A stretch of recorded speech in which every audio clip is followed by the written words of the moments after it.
Hi Nitesh, how is life? About So the much same. excitement. The markets are still manic depressive. The markets, India or So everywhere? everywhere, mostly the US. It feels like we are witnessing one half of an extortion scam, and I don't know. We're only seeing half the picture, you know.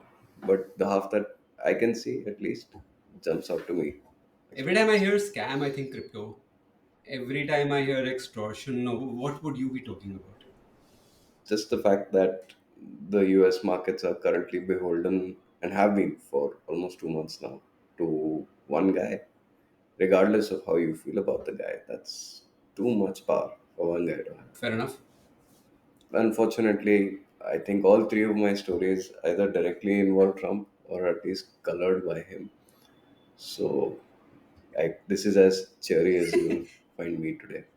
I'm sorry about that. Story one is one steel of the US has finally been allowed, I don't even know what language to use, by Donald Trump to proceed with its not acquisition but merger, or how did Trump put it? Planned partnership with US Steel. What is an unplanned It's partnership? Every partnership is a planned partnership, I would hope. not if there's alcohol involved. Consent is important. So, as business news, it's not that big a deal, honestly. At least not as big as the media is making it out to be. US Steel is like not even in the top 10, top 20 of steel producers by output. Although we only have 2023 data, but I don't think it has changed much. Something like eight, one, two, three, four, five, six out of the top 10 largest steel producers by volume in the world are from China. So this is the US and Japan got into a political tussle over what to do with what is essentially the remnants of a faded empire. I think the reason the media is talking it up so much and why it's such a big deal is yes, it has been in the news for quite a while. The acquisition was supposed to go through in 2023. It was blocked by the Biden administration on security concerns that this is a strategically important industry and so we can't let it fall into foreign hands, which is weird for the flag bearer of capitalism. That's the kind of language we hear here, the protectionist language. Has the US really been a And free market for a while now?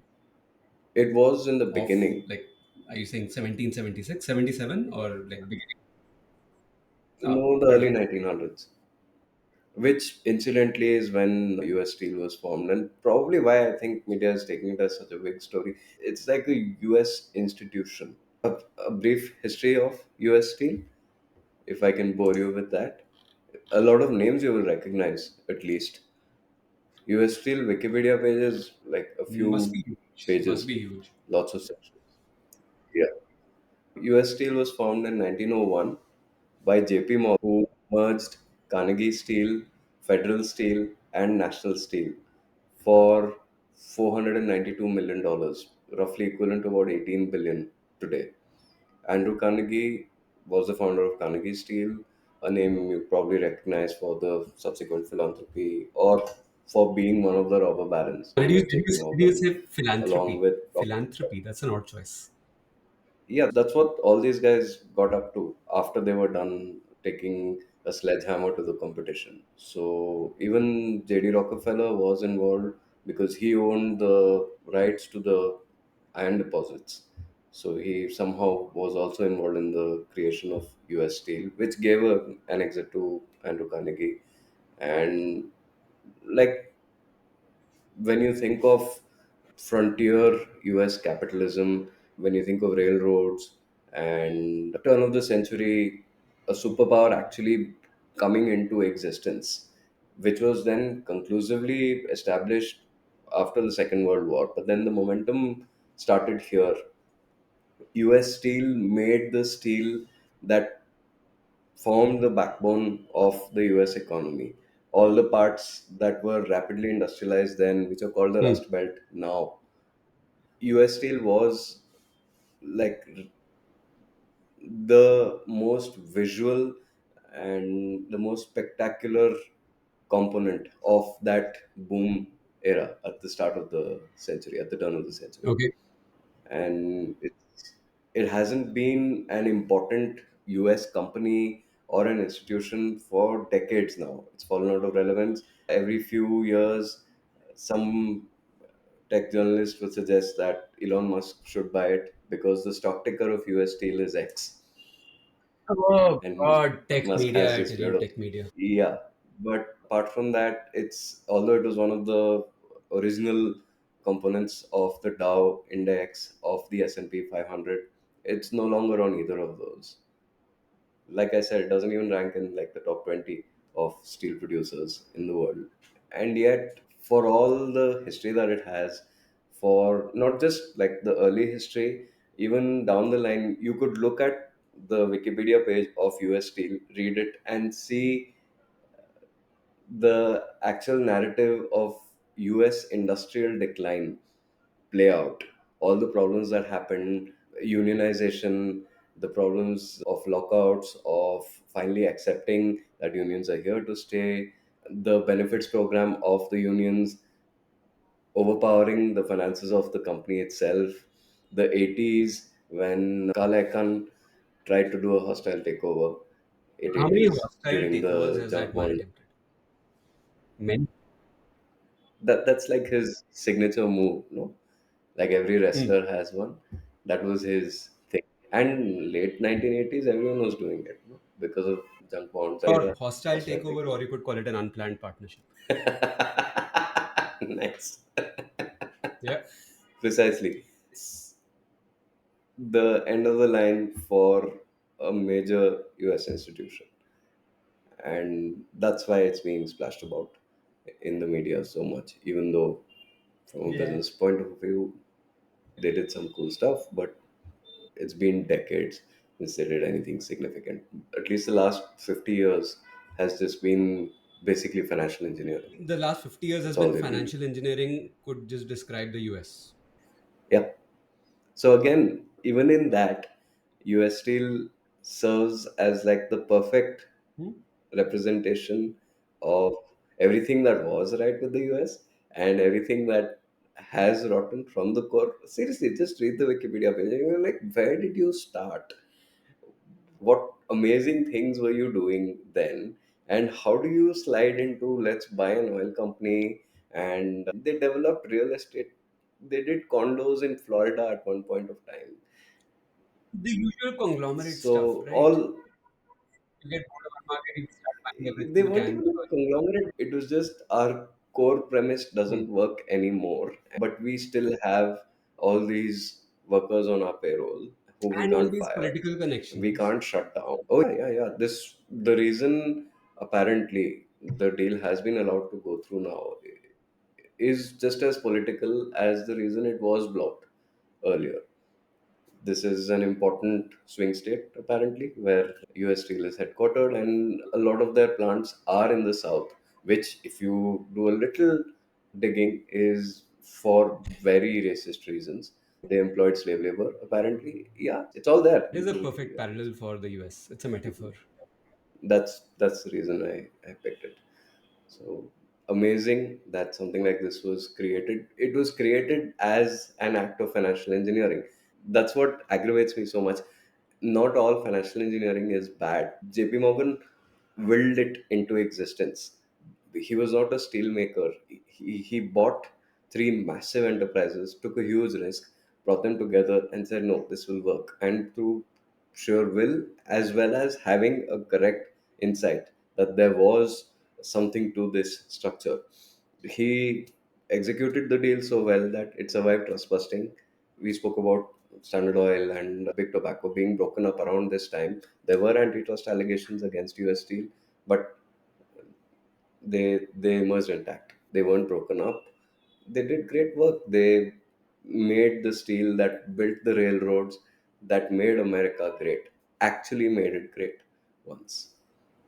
And that's why it's a political football too. And a sad parable for everything that America was, could be, and be again.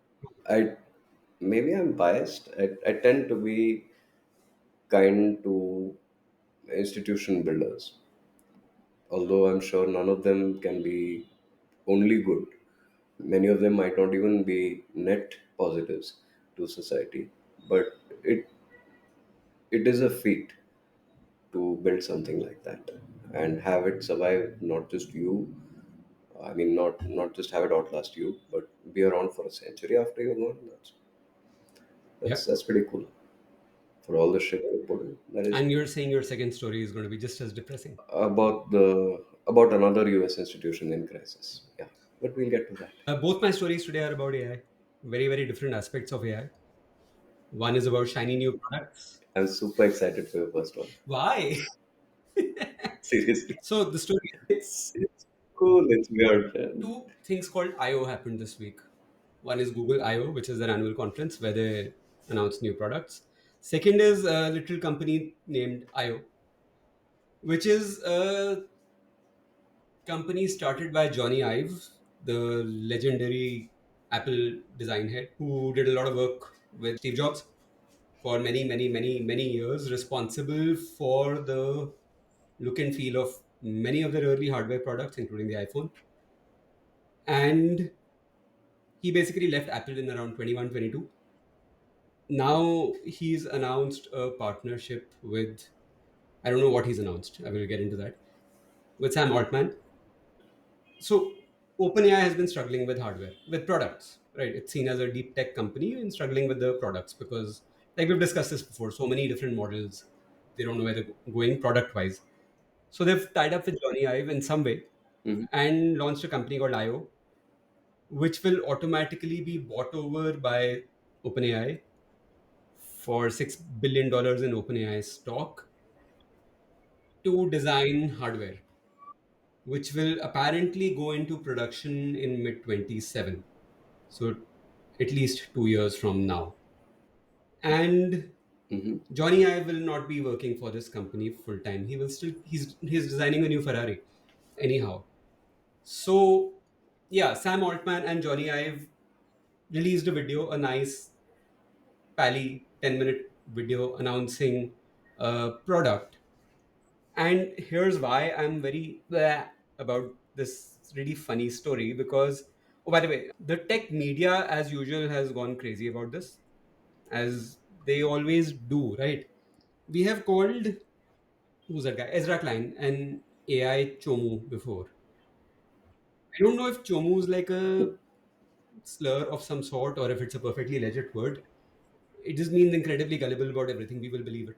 The tech media and the shiny new technology of the day, same thing. This video, it's a 10-minute video. I got through about 3 minutes and then I was like clicking through. You keep waiting for something specific to turn up. This is an opportunity to completely reimagine what it means to use the computer. What does that mean? Nobody knows. Hmm. We are sitting at the beginning of what I think is the greatest technological revolution of our times. What does that mean? Nobody knows. It's a grand announcement, at least. I have a growing sense, this is Johnny Ive speaking, I have a growing sense that everything I've learned over the last 30 years has led me to this place. What does that mean? Nobody knows. Surely there's something beyond these legacy products. That is very interesting.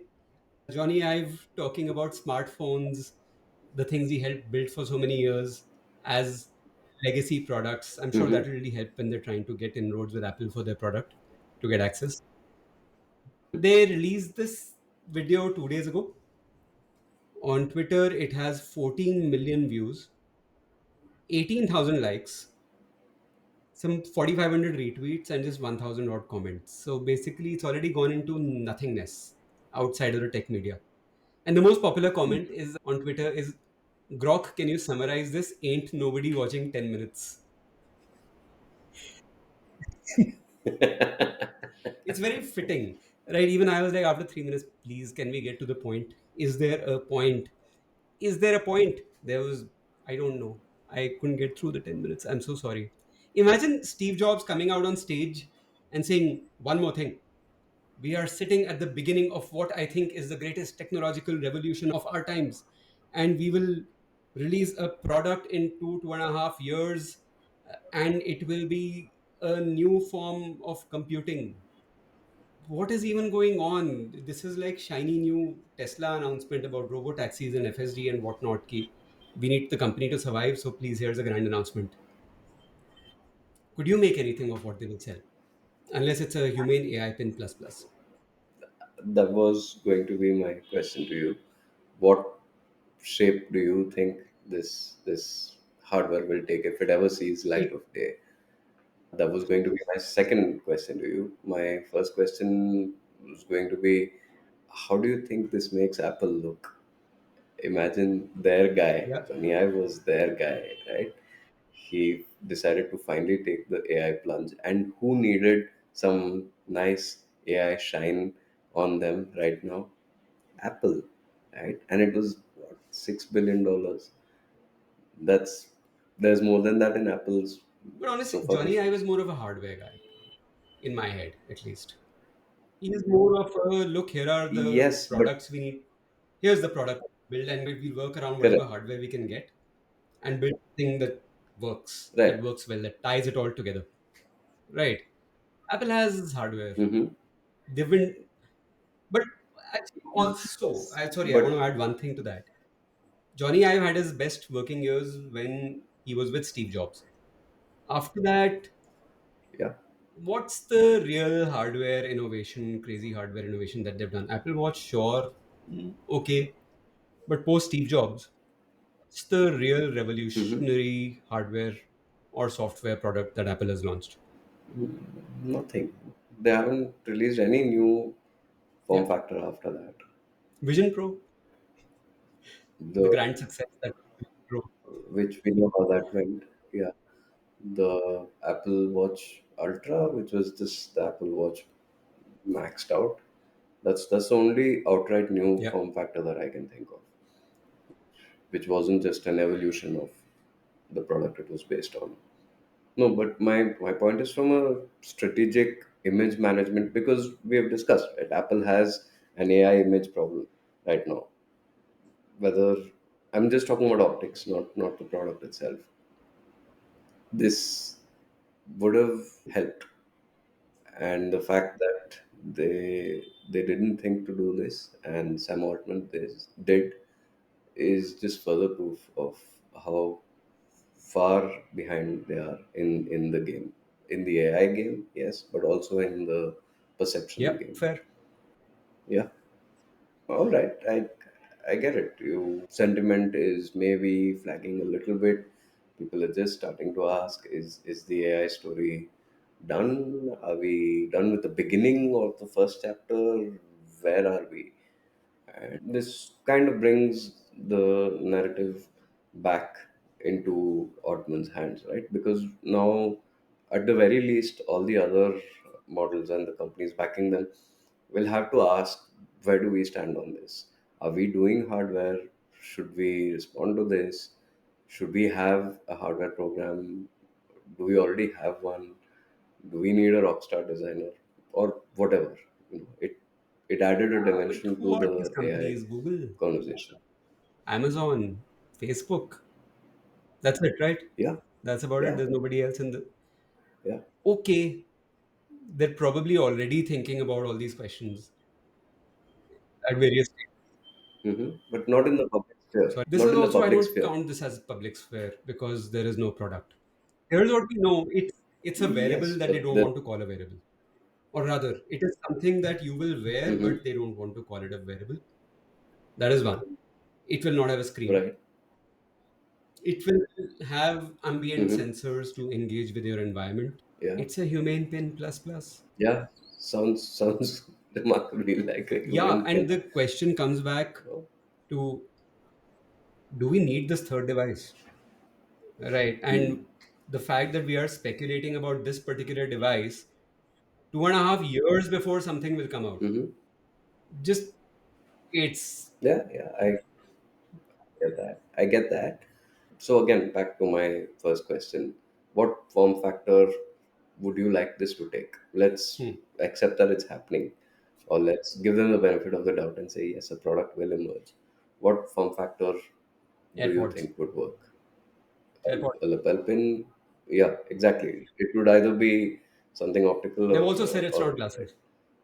That's Well, okay. they, as in I didn't know that. speculation. I don't know. It's all murky. Ah, okay. All right. Have you seen the videos from the Ray-Ban X Meta Yeah, glasses? they're pretty good. They're pretty good. Yeah, I was surprised by the output. I like to watch hill climb driving videos.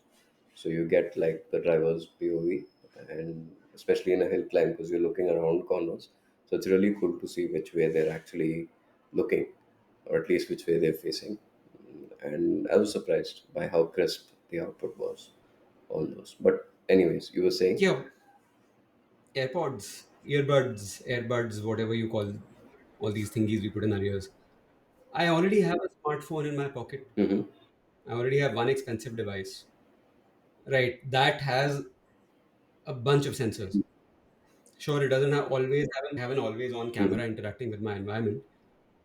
That you know of. Like they haven't put one in my irises just yet. I'm guessing, but I'm assuming that. So yeah, there's no camera that is interacting with my environment right now. But other than that, Hmm. what is missing? People have watches now if they want. People have earbuds which have microphones on all sides. Luxottica's come out with these new glasses which sort of simulate a hearing aid also. They've got speakers right here on both sides. So also Oh, ambient sensors and all. So what is this new okay. interface? No, but my bigger question is why are we talking about it when they themselves have no clue about it? Or they themselves have released nothing about it. What else are you gonna do, man? How much AI bashing can you I have do? a lot of And scope left. I have a lot in me. before it Do gets not underestimate me. And I say that as a guy all using right, it let loose. consistently. My startup runs on it, right? But this whole financial engineering thing, it just seems like this was done to transfer 6 billion of stock to Jony Ive through an announcement. And where's the product? Show me the product. Build the product. Why is this hardware not around? All right, Hmm. devil's advocate. For the product to come into existence, and I know this is Silicon Valley's central argument for the existence of venture funds, for the product to come into existence requires, let's assume in good faith, that it requires 2 years of work, 2 years of funding. And for that to happen, for OpenAI to still be around in 2 years' time, they need to announce it now. They need to hype it up now. They need to raise both public interest and, more importantly, funding on that basis now, so that they can get to in good faith. I'm not assuming Hmm. malice at all. I've just given up on it.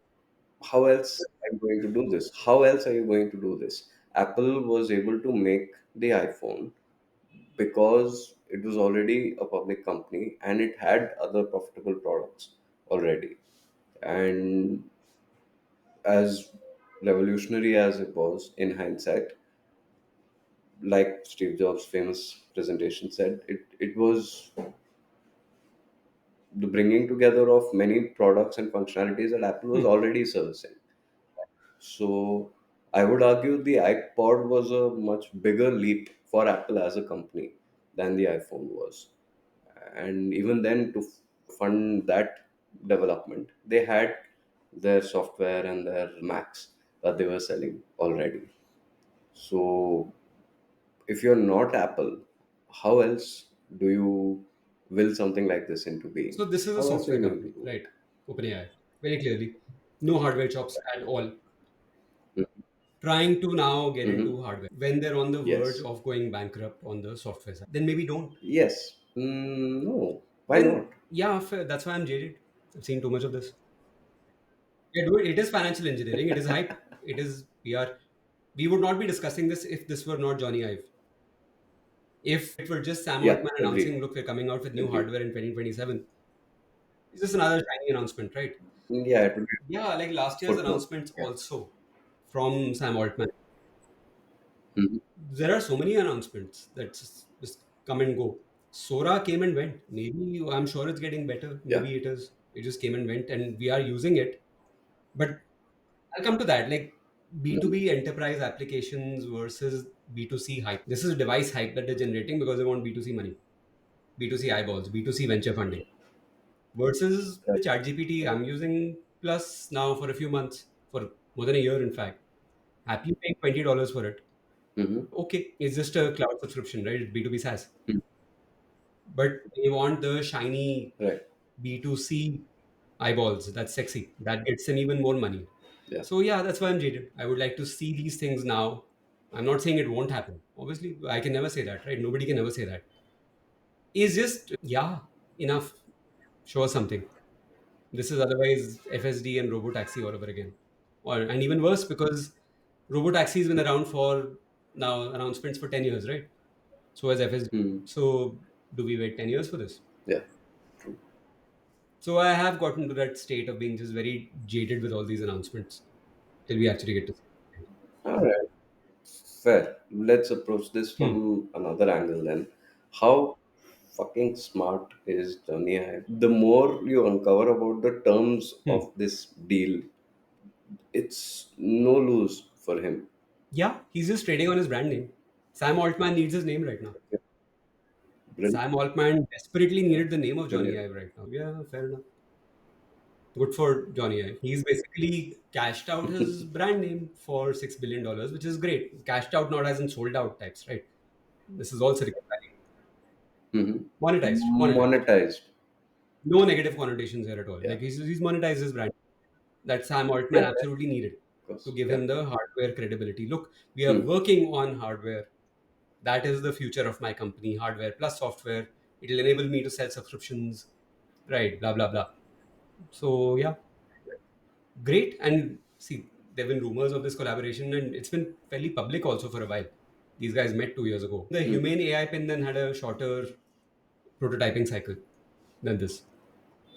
Yeah. Who knows? Maybe we'll think back one day and see the humane AI pin as the predecessor, like we see Palm Pilots now in YouTube videos. That before the iPhone and before everything just worked, we had these clunky Palm Pilots. Maybe we'll think back on the humane Maybe, pin but foundry. the thing is, like, Who crypto was knows? called the early internet, right? Blockchain, crypto, something. It's all a mess. Metaverse. This is what Silicon Hmm. Valley also trades on. Whatever is the shiny new thing could be the next biggest thing ever. Right. There's and how do you disprove that? You can't disprove it. You can't disprove a projection. Yeah. So therefore everything just ends up and nobody ever takes the fall for it, right? For being wrong. Satya Nadella was pushing the metaverse so much. Does anyone ever ask them, look, you were so ridiculously wrong? Punishing failure would go against the very core of Silicon Valley's DNA. I disagree. People get fired all the time. Hmm. No, at the company Yeah, level, because these guys, it's a clique, like, right? It's a very small circuit. Sam Altman has failed at multiple ventures. yeah. His world orb Hmm. thing is now, again, nobody's talking about it after the US launch. 2 days of it, and now no one's talking about it. It's been banned in multiple countries. Hmm. They've built this sort of Teflon around themselves that jobs come and go for multiple people, but these guys are just completely non-stick. And they've gotten it wrong Yeah. so many They're times. immune. They can just say, "Oh shucks," do a podcast tour, Hmm. and then move on to the I know next this, venture. you have to trust me. This is the biggest thing ever. This is the biggest thing. And just the sheer hype, just say, look, here is something we're building. No, like these lines, right? Completely reimagine what it means to use the computer. The beginning of what I think is the greatest technological revolution of our time. Everything I've learned over the last 30 years, Johnny Ive saying this, right? Is this language Steve Jobs' legacy? He used to talk like But this. he was never announcing stuff 3 years in And advance. yes, but the hyperbole, the language of we have completely reimagined, completely revolutionized every single time. He started that, as far as I know. And now it's Yeah. compulsory, right? For everybody to, no matter what inane shit you're building, to at least promise that you're going to I change the cannot go world. meet a VC and not promise to change the world. It's not allowed. They will not listen to me. They'll start yawning midway. If I don't scale to like 25 billion people in the next 3 years, What even is the point? at Yeah. least 18 planets across three galaxies, there's no point. Yeah. What is this fiddly problem solving cash flow positive shit you brought us? All right. Yeah. On to my second story. All right. The Trump administration just barred Harvard University from enrolling international students.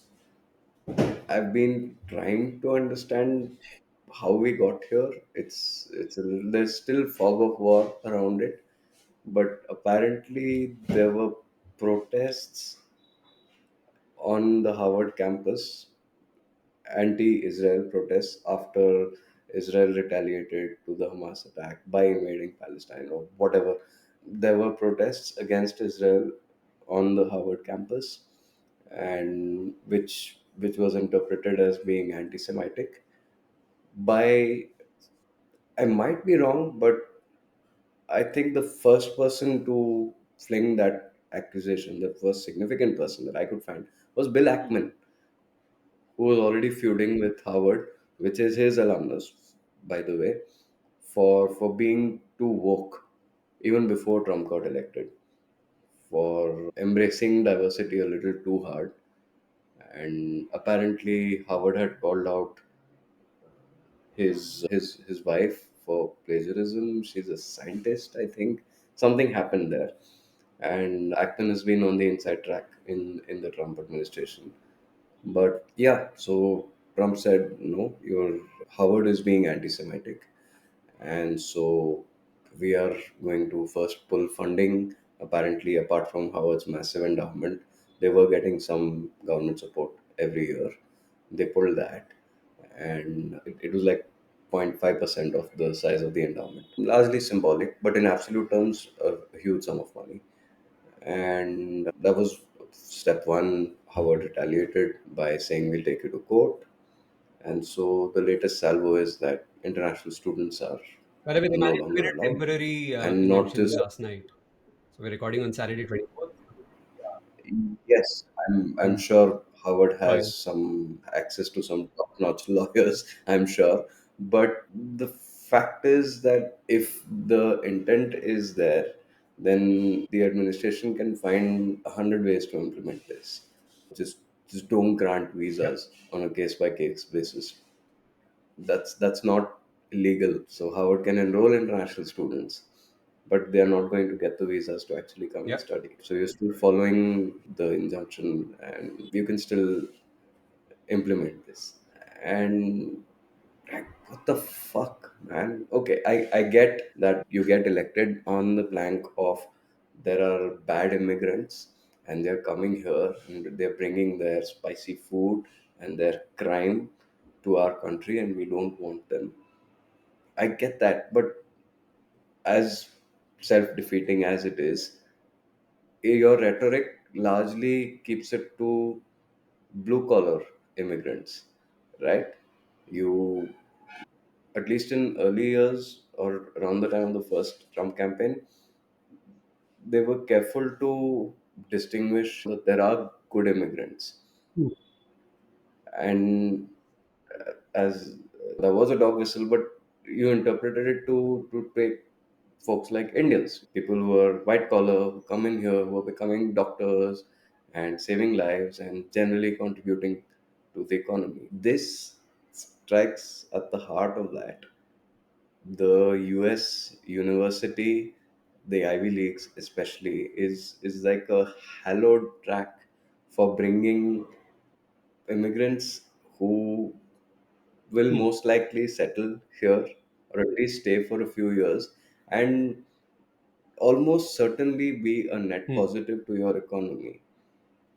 And I'm not even addressing the sheer soft power that brings you, that even the ones that go back have a little bit of Hmm. Americana in their hearts, right? And you have these people who go back, who come back to India and to Cameroon and wherever, who by law of numbers will eventually ascend to high levels of office, whether it's in the executive, the judiciary, whatever. And they have at least common American cultural references, right? Why would you kick that? What do you have to gain? Why? I don't understand Because it. you somehow, somewhere have a belief that there is an internal logic to this. That is your problem. And I mean that genuinely. It is just ego and who told me what today. There were stories of people trying to. I'm very vague on this. This is a couple of months ago. People trying to talk to Trump when Stephen Miller was in the bathroom, so they could get through to him when Stephen Miller was not around. It's just what does my ego say today, and who pissed me off yesterday, and who is talking to me right now. So yeah, typically I steer clear because there is no internal logic that I can see beyond just ego and goldfish memory.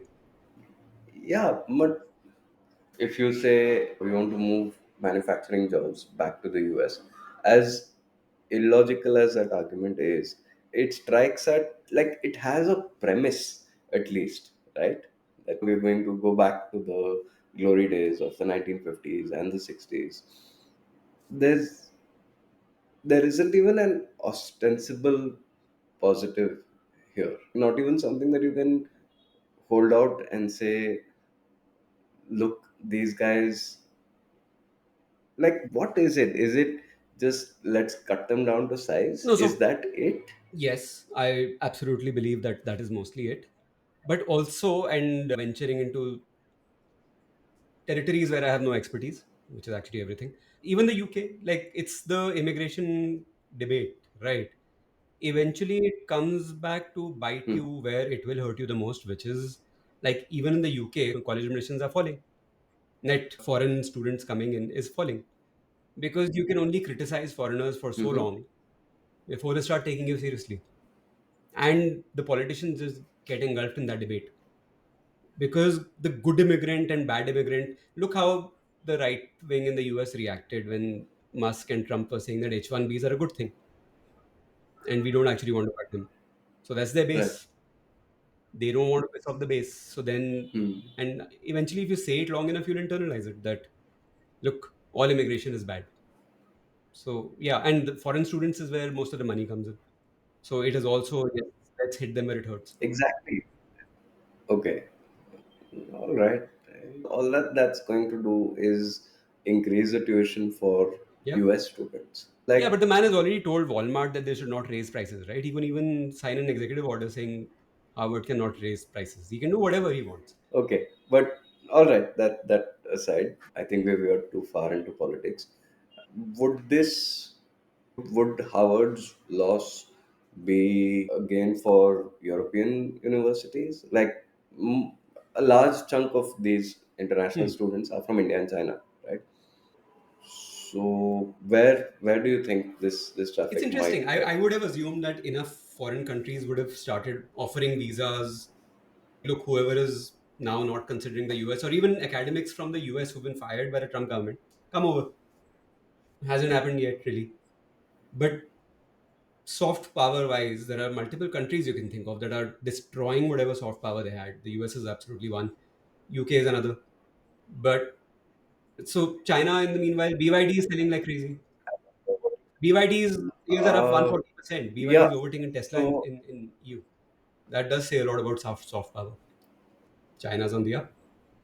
so exactly, would at least some Indian students consider going to one of the elite Chinese universities? I don't know. Way beyond my pay grade. Would be fascinating, no? If that were to happen, because they've already built a strong research culture. However, they got there, Yeah. they have gotten there, and that's the first step, right?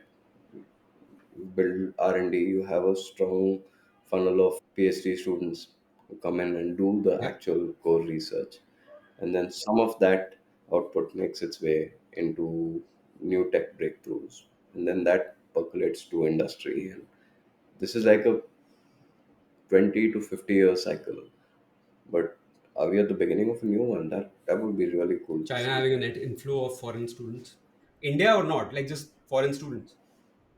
Like now, anywhere you go in Europe, there are a ton of Indian students. Georgia, the Baltic countries, all those areas have a lot of Hmm. Indian students who couldn't get through to US and all. Also because the US is very expensive to get to and barely ever offers any scholarships.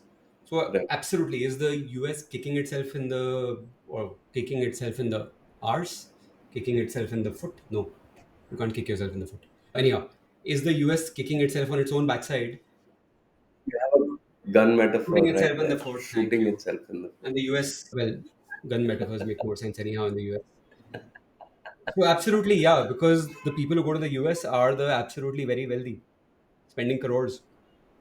Yeah. Will Yeah. they end up going elsewhere and contributing to their economies? Seems likely.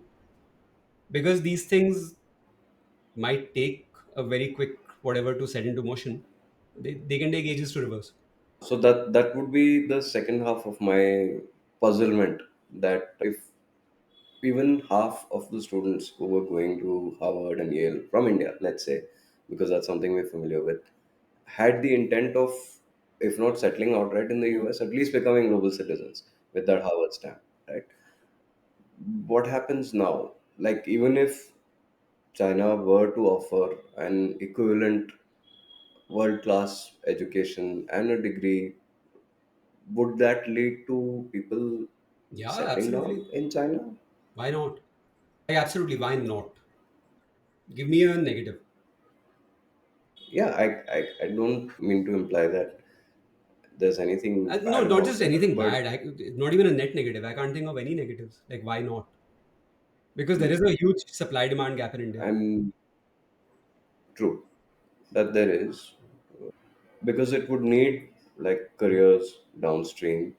It would need multinational corporations, which happen to be Chinese, with the multinational culture, because Japanese companies have not been able to make the leap. Japanese companies in Japan still have a very insular work culture. Insular being, again, a nicely quoted word for another word. But which is what we're seeing now in so many other countries also, in UK and US. And they're openly saying it now. True, true. We want the good culture, we want the Norwegians, the Swedes, the good foreigners. Very, very easy statement to Yeah. interpret.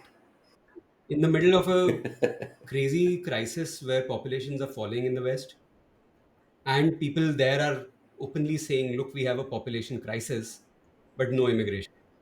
We don't want immigrants Hmm. coming in. We need more people desperately, but we don't want Right. immigrants coming in. What can that possibly mean? That they are getting insular, quite openly insular. Yeah. So, yeah, All right. I think we're absolutely. way past either of our remit, but I just had to bring this up, and I couldn't make head or tail of it. Honestly, I still can't.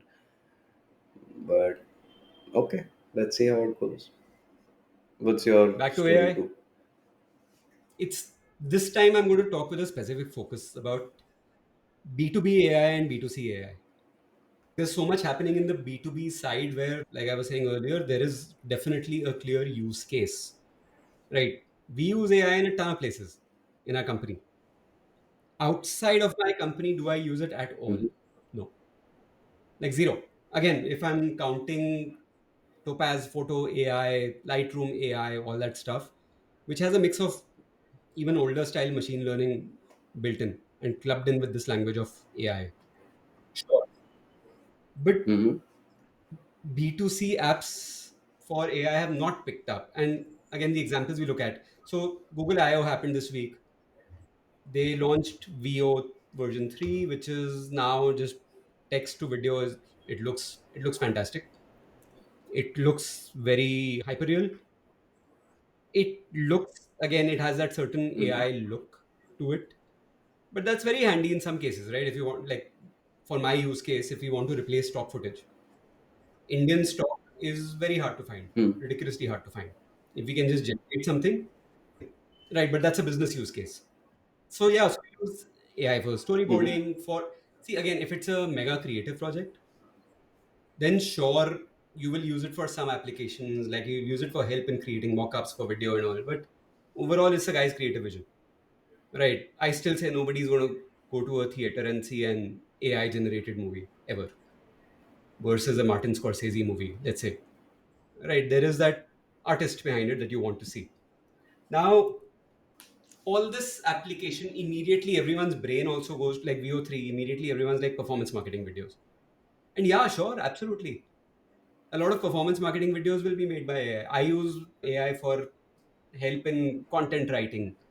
On the B2C side, what is really going on? Because even I want to take this case of Satya Nadella had a Bloomberg profile this week. I will read out this. He likes podcasts, but instead of listening to them, he loads transcripts into the Copilot app on his phone so he can chat with the voice assistant about the content of an episode in the car on his commute to Redmond. At the office, he relies on Copilot to deliver summaries of messages he receives in Outlook and Teams and toggles among at least 10 custom agents from Copilot Studio. He views them as his AI chiefs of staff, delegating meeting prep, research, and other tasks to the bots. This is Hmm. either complete bullshit because we've used AI, it is just not ready. It does have that whiff. Or Yeah. if it's true, maybe it's true in some sense, but even the products they're building are all about efficiency, boosting efficiency and productivity. And now they're trying to push that into the B2C space because immediately the use cases are like, oh, it'll summarize mails for you. And that's what the example that Satya Nadella's profile also talks about, right? Who needs that stuff in private life? Mm-hmm. Apple launched AI summaries of SMSs, of texts, right? Completely flopped. Let's say this thing gets perfect Yeah. on the business side. Who needs this stuff on the B2C side? Is the question. They're trying to sell B2B enterprise solutions for B2C use cases. Now, I'll take another couple of examples. There's an interesting story of how tech company CEOs are using AI avatars to replace themselves in earning calls now. Klarna's earning call featured an AI version of the CEO, and Zoom CEO on their earnings call, Q1 earnings call this week said, today I'm using our custom avatars for Zoom clips with AI Companion to share my part of the earnings report. I'm proud to be among the first ever CEOs to use an avatar in an earnings call. Practically speaking, we are now 3 years into AI. What is going on here? This is all, it's great as B2B enterprise apps and productivity assistants and efficiency boosters. But meanwhile, they're talking about AGI coming in and taking over the world. It's just like, what is going on? This is Mm-hmm. now my side of I'm completely confused. On earnings calls, at least, I will say that for Zoom, it was probably a gimmick, and Yeah, I'm sure for the other company too. But it won't I last. don't see, you know, at the very least, the analyst community Everyone will will push push back. back for the same reason. Nobody wants to be on the receiving end of AI. Everyone wants to be on the giving Yeah. end of AI. That just sounds wrong, but nobody wants to be on the receiving end. Like it's like that line, right? Why would I want to read a book that nobody could be bothered to write? AI is making its way into books. Chicago Sun-Times put out a summer reading list, and 10 of those 15 books apparently just do not exist. So there's going to be crazy pushback. Like the authors exist, but the books don't. So nobody wants to be on the Mm-hmm. receiving end of AI. If I tell a client that, if I tell my investors, look, we are using AI for storyboarding and blah, blah, blah, great. If I tell a client, I have to be much more specific. If I say we are doing AI, if I say we're doing AI generated videos, obviously there's a cost and time benefit to that. And again, if that's the use case, performance marketing, where you do want to deploy like customized videos across because the Facebook gods demand that. Mm-hmm. Sure, right. But if they're doing a one ad film a year, one new brand launch, and I say, oh, AI wrote the script for you, they won't want that. So Yeah. yeah, No, sounds like a fad to me. And the Satya Nadella interview sounds completely like a fluff piece. I haven't read it, but from the summary you just gave me, the very human summary you just gave me, sounds like a fluff piece. but again, that's on the business side of things, not on the personal side of things. This stuff has to help me with work. Hmm. On the personal side, who does this appeal to? It appeals to tech bros who like bragging about how many books they read this year. It's also part LinkedIn culture because there are so many people on Twitter who are like, oh, I used AI to summarize Zen and the Art of Motorcycle Maintenance for me. Well, okay, that might actually be a good use case. Never been able to finish that book. But If someone says I used AI to summarize Lord of the Rings for me, it's like 1100 pages, right? And I'll be like, why? Why? What are you trying to achieve in life? And people do this all the time, but again, the tech bro culture. Outside of it, somehow it just seems like a fad. The consumer use case, like we talked about that Studio Ghibli meme, right? That is the first time I saw AI escaping the B2B side and going into the wild. But gimmick, it's gone. That lasted 2 days. As we discussed, it would be gone, right? Even now, VO for video, sure, it looks photorealistic. Where will it go? What will it Hmm. end up being used for? Will we not now go to see Tom Cruise in the hall? No, that's not happening, right? Just because AI can create videos. Really funny Twitter Yeah. threads that, oh, we don't need Hollywood anymore because look what AI can do. And this thread literally is, this guy has done, he's done comparisons. Oh, here is a scene from X-Men First Class, and here is a scene I created using AI. It's the same scene. The AI scene would not exist if the source material did not exist. If not for It's a plagiarism machine, that. right? Yeah. If you tried doing that from scratch, would anyone bother? All right. Let's try and find a positive spin to this. Before that scene existed, you're probably talking about the slow motion scene from So this one was, who's that shapeshifter woman? Storm? Mystique, yeah. Mystique. She was changing shape, Yeah. turning into a disguise, into a guy. Right. Okay. So even before it existed in X-Men First Class, it existed in the comics, and even before that, it existed in somebody's head. Right. Hmm. Someone took a pen to paper and sketched it or wrote that scene that way. What if we bypass the evolution through comic books, through storyboarding panels, through movie, by way of animation or whatever, and just, yeah, you can just sidestep all of that and create new material using amazing prompts. And It won't be good. It'll suck. yeah, why not? Because creativity Why? requires effort. Getting good requires effort. There is effort. Our Prompt podcast will only engineering. get really good once we've done like 200 of these. It requires effort. You learn. If you're just bypassing all the effort, 3 years ago, everybody was saying, right, prompt engineer will be the biggest job. Prompt engineering Prompt does require engineering in effort. itself will never work because prompt engineers for specific use cases which align with your expertise. It's not like I am a prompt engineer who can Hmm. do SEO work and who can do coding and who can do recipes. It won't work because you need that expertise anyhow. And AI Right. is actually killing that base layer. It's a great, maybe a great assistant for an Hmm. intelligent person who already has some expertise. So we're not even training the next generation to become good because the grunt work jobs are gone. The grunt work will now be done by AI. And grunt work is what makes you good. So it will suck. You bring in the perfect text to video engine or text to anything engine. The art will absolutely suck. It won't be art. Hmm. You might have those prodigies, right? But the prodigies also have put in those hours, Hmm.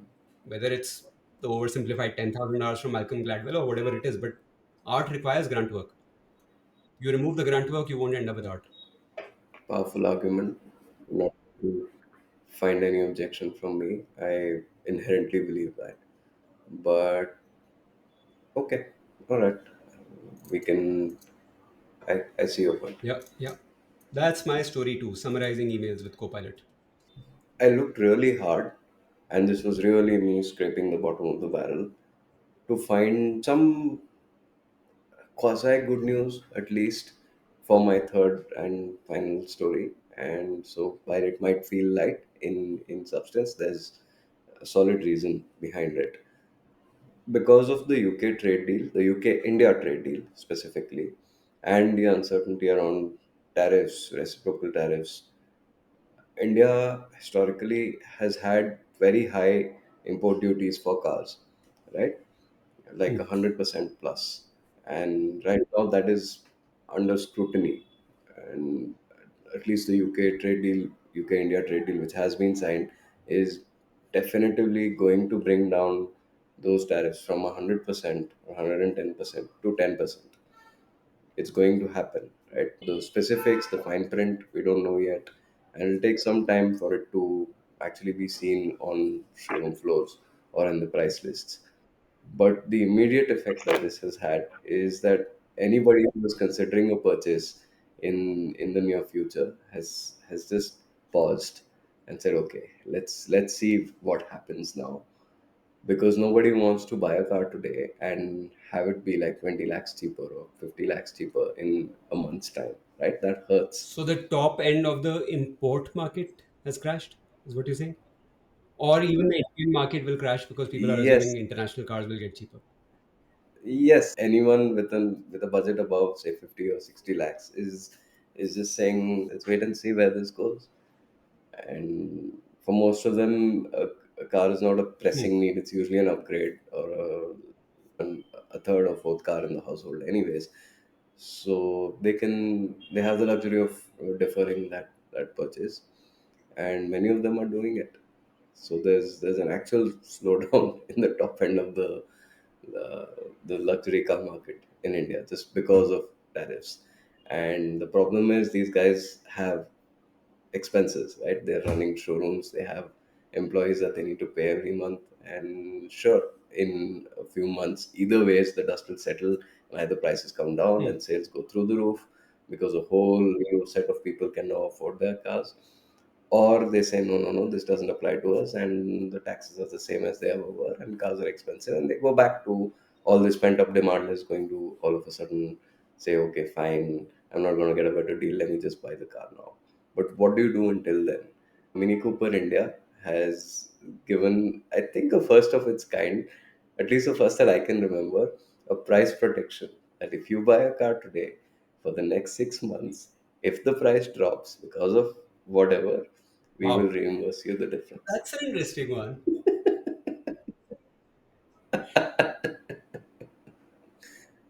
Please buy our cars. So again, I'm sure Hmm. there's fine print here.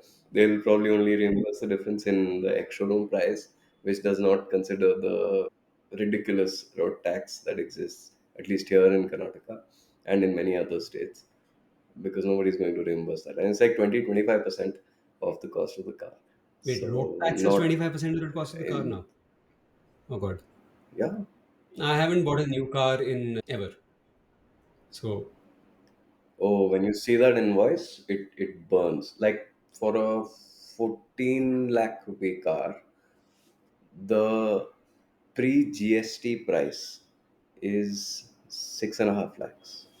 So the dealer made 6.5 lakhs of turnover on that car, and then everything else on top of that was taxes or insurance or whatever. But the dealer got 6.5 lakhs, which means the manufacturer got maybe 6.2, 6.3 for a car that you and and I we have pay to earn 14 like for. 22 for, 21 for. No, not 21, but 19, let's say. Of Assuming you pay your taxes, course, we pay our yes. taxes. Huh, we are a good podcast. We pay our taxes. Let me rephrase. Yeah. Assuming one pays their taxes. So, yeah, we earn 19 lakhs to buy a 6.5 lakh rupee car. That's a happy note. You said this was a happy story, right? and Yeah. and drive it on those wonderful notes. You took it down this despair alley. I was going to end on a very nice, Your happy notes always end up like this. Sorry. yeah, it's nature of the beast. No? Gravity affects us all. I think we've gone long enough. 1 hour, 15 minutes, which will be shortened because we got into geopolitics territory.